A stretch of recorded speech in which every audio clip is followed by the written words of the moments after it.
Film تجدوا ماءً، اور آپ کو نہیں ملا ہے پانی. 3-4 صورتیں جو بتائی ہیں، یعنی آپ نے وضو کرنا ہے وضو کی ضرورت کے وقت، اور غسل کرنا ہے غسل کی ضرورت کے وقت، لیکن آپ یا تو آپ کے پاس پانی نہیں ہے چونکہ آپ سفر میں ہیں، یا یہ ہے کہ آپ اس میں ہیں سفر میں ہیں، یا مریض ہیں، پانی استعمال نہیں کر سکتے ہیں، یا پانی ہے نہیں یا پانی استعمال نہیں کر سکتے ہیں، تو پھر کیا کریں؟ فَتَيَمَّمُوا، بس آپ تیمم کریں. تیمم کریں تیمم کریں یعنی یہ ہے کہ وہ خاص عمل جو ابھی خود قرآن بتا دیتا ہے کہ کیا کرنا ہے. فَتَيَمَّمُوا صَعِيدًا طَيِّبًا، تو آپ تیمم کریں، یعنی اپنے آپ کو اس مٹی کے ساتھ اپنے آپ کو یمام کریں، ملائیں اور اس کو ٹچ کریں، اس کا مس کریں، اس کو اپنے ساتھ جوڑیں.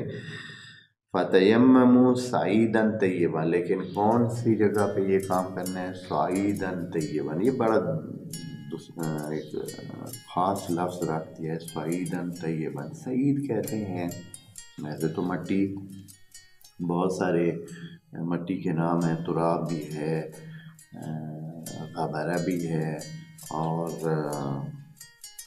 کیا نام ہے، تین بھی ہو سکتا ہے، اور بھی کئی الفاظ ہیں مٹی کے لیے جو استعمال ہوتے ہیں، لیکن یہاں سعید کا لفظ استعمال ہوا ہے. سعید سعدہ سے ہے. سعدہ کہتے ہیں زمین کی جو ابھری ہوئی جگہ ہوتی ہے، جو اوپر والی جگہ ہوتی ہے، جو خالی ہوتی ہے. خالی ہوتی ہے کا مطلب یہ ہے کہ جو اوپر والی جگہ ہوتی ہے. سعدہ، سعدہ اسی لیے اٹھنے کو کہتے ہیں، اوپر لے جانے کو کہتے ہیں. صعود، یہ جو پہاڑوں پہ چڑھتے ہیں اس کو صعود کہتے ہیں.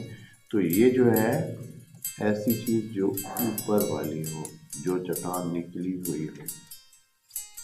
تو زمین کا جو اوپر والا حصہ ہے اس کو اللہ تعالیٰ نے کہا ہے کہ یہ سعید ہے. یعنی اب حتیٰ اگر یہ پتھر ہوں، مٹی ہو، کچھ بھی ہو، جو زمین کا اوپر والا حصہ ہے یہ سعید ہے. خود نام سے ہی واضح ہے. اب فقہاء نے کچھ اس کے لیے شرائط لگا دی ہیں، وہ جانے ٹھیک ہے، لیکن قرآن کہہ رہا ہے کہ سعیداً، جو یہ